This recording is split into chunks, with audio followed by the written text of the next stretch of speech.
We talked some time ago that all innovations are rooted in something. What was that something? Necessity. Necessity is the mother of invention. So all inventions are rooted in necessity. I remember the old example. Why is there a pen in this room? There's a necessity. A necessity for what? To write. To write on particularly a whiteboard. That's why they have created a pen. Every object on this, every object in your sight right now are all products of necessity, right? So what about you then? What about you? You as a whole. What about you? If all of these things are the product of an effort, an endeavor to address a necessity, what about you as a whole? The same goes, right? What about your nose then? That's a product of necessity. And your ears, every single part of you, every cell in your body is a product of an endeavor to fulfill a necessity. What is that necessity, do you think? What is that necessity? Now, one simple way, well, I wouldn't say it's simple, but one way to try and find an answer to this is, have a think about for whom this creation does not occur. See, this creation that is you, you are both a mind and a body. This is the product of a process that was rooted in necessity, right? There are some for whom it does not occur. What do we call them? We call them arahants. As an arahant passes away into paranibbana, whatever has happened to you does no longer happen to them. In other words, they are no longer a mind or a body. Minds and bodies no longer manifest once an arahant enters paranibbana. So if you ask me the question, where does an arahant go to once they attain paranibbana? What's the answer to that question? Then you'll have to answer the question, what happens to a flame once you blow it away? Where does the flame go? Does it go anywhere? It doesn't go anywhere, it goes nowhere. Where a flame came into being because of the causes that were present in that moment, once those causes cease to exist, the flame ceases to exist. That's the concept of cause and effect. When you bring in the concept of cause and effect, ladies and gentlemen, you can't talk about entities. Because entities come and go. Apparently. Why do I say apparently? Because entities never were. Right? So this is all a fiction. It's like Tinkerbell. Where does she come from? She comes from Neverland. Where does she go to? Well, she goes to Neverland. Well, it's all a fantasy. So in the same way, entities come and go, but that's just a fantasy. Do entities really come and go? Why not? Because there are no such things called entities. It's only an abstract concept. However, the problem is because the ignorant mind is ignorant, the ignorant mind actually not only conceptualizes entities, but actually they realize entities. Not realize in the way that the Buddha realized the Dhamma, but realize. I think that's another meaning of the word realize, to make real. So to realize entities. The ignorant mind realizes entities. In other words, it thinks entities are for real. It's the thing, it's what's there, entities. So if something exists, it comes and it goes. When it comes, it comes. When it goes, it goes. And when it stays, it stays. That is why you feel you have come here today from home. You have arrived. And that's why you feel at the end of this sermon you will go back home. See, you realize yourself. You think you're an entity. And the moment you think you're an entity, everything else around you also become entities. Just like these things I have in my hand. See, when I show this to you, you can't stop yourself from thinking that these are just blocks. Can you? I know that you know that these are blocks, building blocks, but you can't stop yourself there. Because you can see a border. And it's a very familiar structure. Is it not? Yeah, you see it every day. And because it's a very familiar structure, you can't help yourself from realizing this as an entity. Now, once again, please understand, when I say realize, I don't mean like the Buddha realized the Dhamma. To make real, unless there's a better word, please share with me. It's to make real. Realify? Like polarization? Madam? Okay. Materialize, I suppose, right? Okay, materialize. As long as you understand what it means by that is to think that it's for real. Okay? So, materialize, realize, whatever. But you understand what I mean by that? To think that this is for real, as in this whole structure as one unit. To think that there's more than the sum of the parts. That's what I mean. See, this structure is merely the sum of these parts. It's this part and that part and the other part and this part and this. You could count the number of parts that make this, and then you can add them up and say that this is the collection, the aggregation of X number of parts. Let's assume that there are, 10 parts here, just for argument's sake. This is the aggregation of 10 parts, 10 pieces, 10 blocks. But then you kind of think and feel that there is something more than just the 10 parts, the 10 blocks. And that's because each of these parts you put into a frame. So much so that if I took this part away, what have I just done? I've just amputated. This is an amputation of what? The poor man's foot. Huh? It doesn't have legs. You'll have to pretend that these are legs. Let's say this is the foot. So I've just amputated the foot. Don't you feel like something's missing in this structure? But technically, is there anything missing with this structure? Does this structure lack anything? From the perspective of the structure itself, I'm not talking about from the perspective of your interpretation of the world. Now, you have to play along with me here, okay? This is not easy, I tell you, to get this idea across. If you ask me to stand on my head all day, that's easier to do than to get this point across. It's one of the most difficult things to get across because you are so used to thinking in the completely opposite way.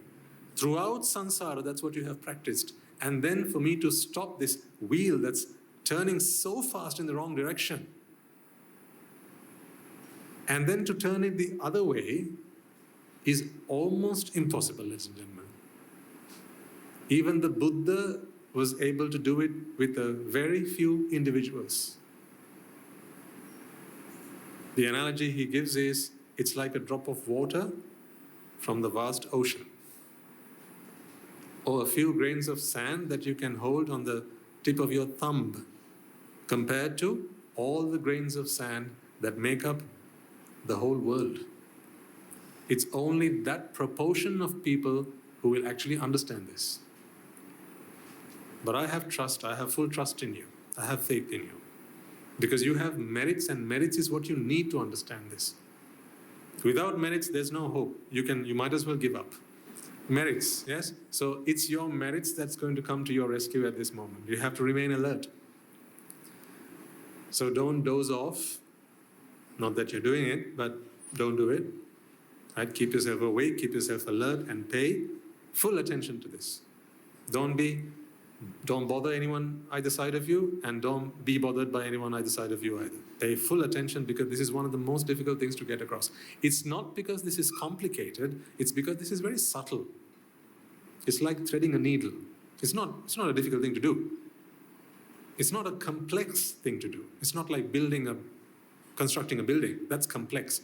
Threading a needle is only difficult because it's very subtle. You need to pay full attention. With me? All right. What I hold in my hand is merely the sum of these parts.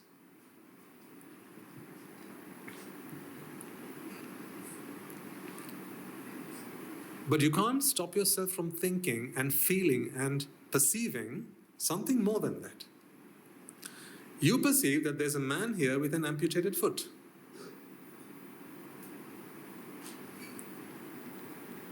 And now, peace has been restored. Let me make your life difficult again. See, you can't help feeling that something's missing here. It's not your fault. It's just the way you are. There's something missing here. Now, if you showed this to an Arahant, the Arahant would also say that. This man has no foot. You can't help yourself from thinking that there's something missing here. In fact, when I put this piece back here, you feel that? It's all back to normal now. See, in your world, there's normal and there's abnormal. Isn't there? There's normal and there's abnormal. Reason for that, ladies and gentlemen, is because you see something more than just the sum of the parts. The whole, as they say, is bigger than the sum of the parts. That whole, not H-O-L-E, whole, the whole thing, because this entity, actually this is not an entity, but you can't stop yourself from entitifying this. But this is just an aggregation. That's why they call it the aggregates.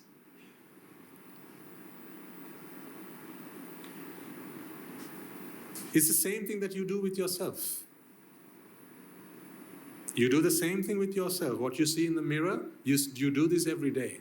That's why when you stand in front of the mirror and you open your mouth to smile, and let's say one of these is missing,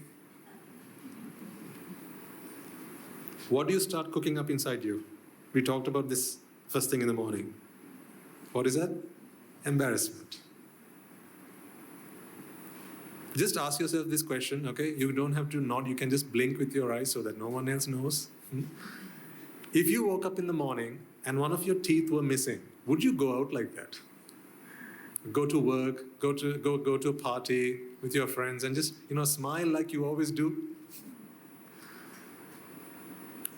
You might force yourself, but it's not something you would like to do. And that's because in your mind, you create embarrassment. You create embarrassment when you undermine yourself.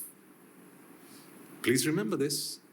There's not a soul in the world that undermines you, and there's a reason for that as well. No one knows of your existence. Okay? Not a soul in this world can undermine you because there's no one else in this world who knows of your existence. Now I know you're perplexed. You're like, what do you mean, Swami? So who are you talking to then? You'll ask me. Aren't you talking to us? Don't you know that we are here and that we exist? Isn't that why you're giving this sermon today? Why did you come all the way from Ingria to talk to no one? That's not what I mean.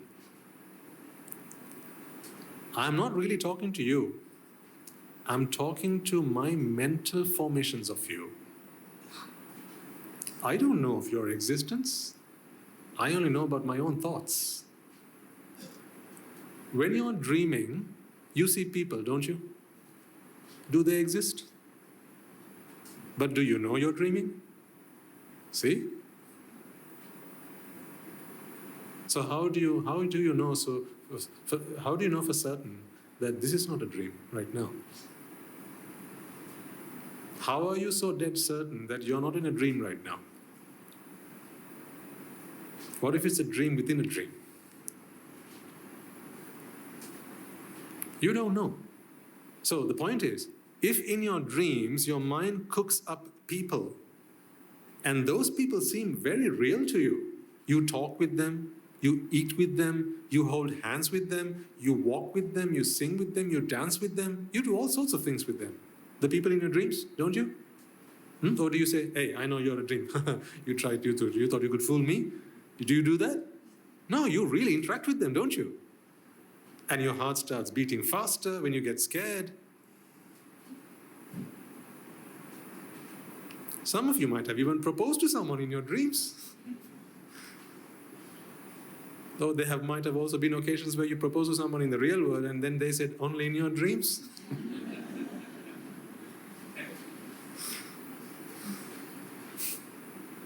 So, one way or the other, most have done that, even proposed in their dreams. But when you're in a dream, the people that you create, you know they're creations of your mind. There's no doubt about that, right? Your dreams are your mental creations. But then, those people don't exist for real. Is it not the same thing that's happening right now? Okay, do this for a second. For the people in the front row, look at me and do this. For the people in the subsequent rows, or the rows behind, look at the person sat in front of you. Just look at their head. Okay? Don't you feel that that person actually exists? That person's actually there? He or she is in the room right now? How do you know? You're saying, well, I can see them, Swami Mahansa. And if only you gave me permission, I could touch them and check. No, don't do that, no permission.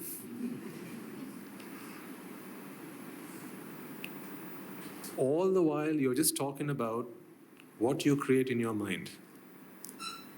See, you're talking about, I can see them. Seeing is not something that happens in the outside world. Seeing is a creation of the mind. Because you see color. Color does not exist in the outside world. By virtue of that very fact, you're going to have to accept that you can't trust what you see.